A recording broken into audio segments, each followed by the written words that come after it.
I like reading them, but I at least have the decency to read them in the privacy of my own home.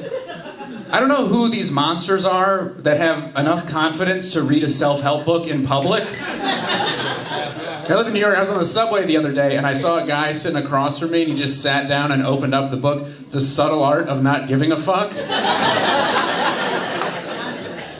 I leaned over. I was like, hey, man, you don't need that book.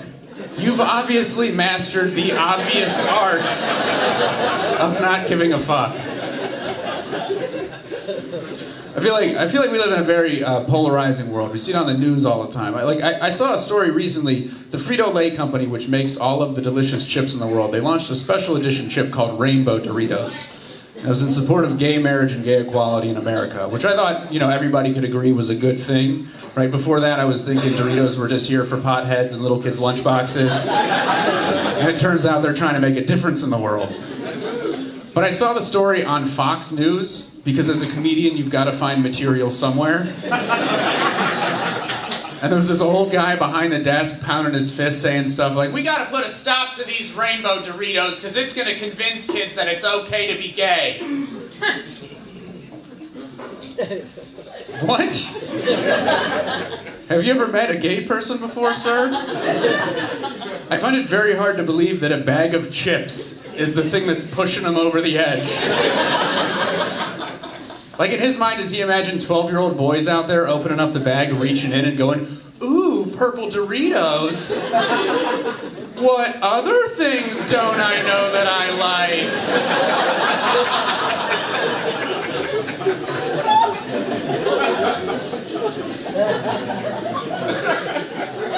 like? Speaking of traumatic childhood events, does anybody remember the day in elementary school when they took the little boys and the little girls and they split you up into two different rooms so they could explain puberty to you for the first time? Now, as a little boy, it wasn't that big of a deal. It was just like, hey, you're going to start to smell bad and grow hair in different places. And then every once in a while, you're going to wake up in a pool of your own cum. And then you're going to have to peel your penis off the inside of your thigh like an old Band-Aid.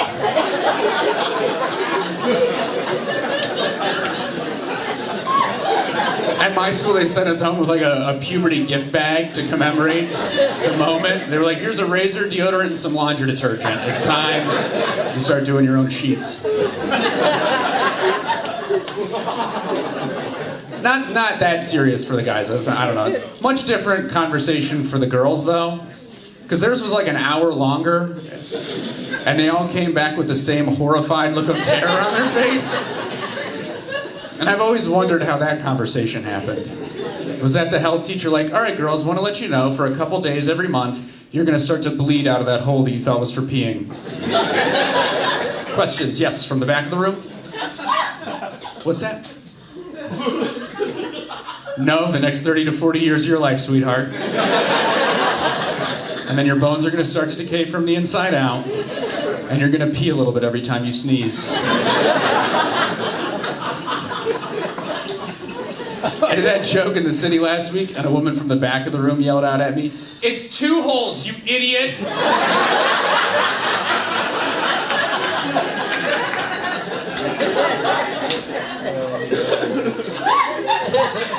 Listen, lady, I can't even find the clitoris, so... What makes you think I'm looking for some mysterious hole I can't stick my penis in?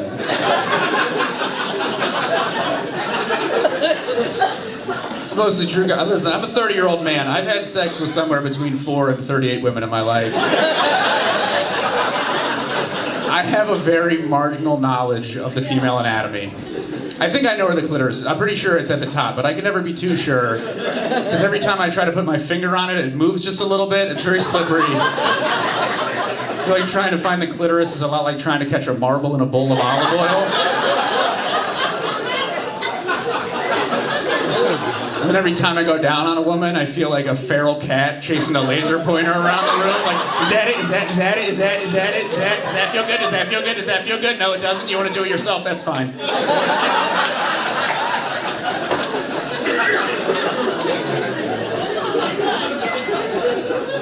So I live in New York City now. We have a place here. You probably heard of it, the Lincoln Center for the Performing Arts. It's pretty famous. What you probably didn't know is that New York is one of 47 cities in the United States to have a theater named after President Abraham Lincoln, which I feel like is a pretty fucked up way to honor his legacy. Arguably the greatest president of all time was assassinated in a theater. And then 47 cities around the country had a meeting where someone stood up and was like, yeah, I mean, we could build a statue, but you know what would be hilarious?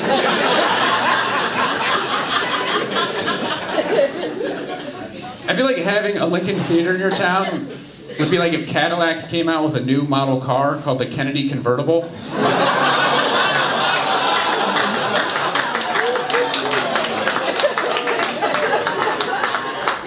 You know, in the commercial, it'd be a guy driving around downtown Dallas with the top down.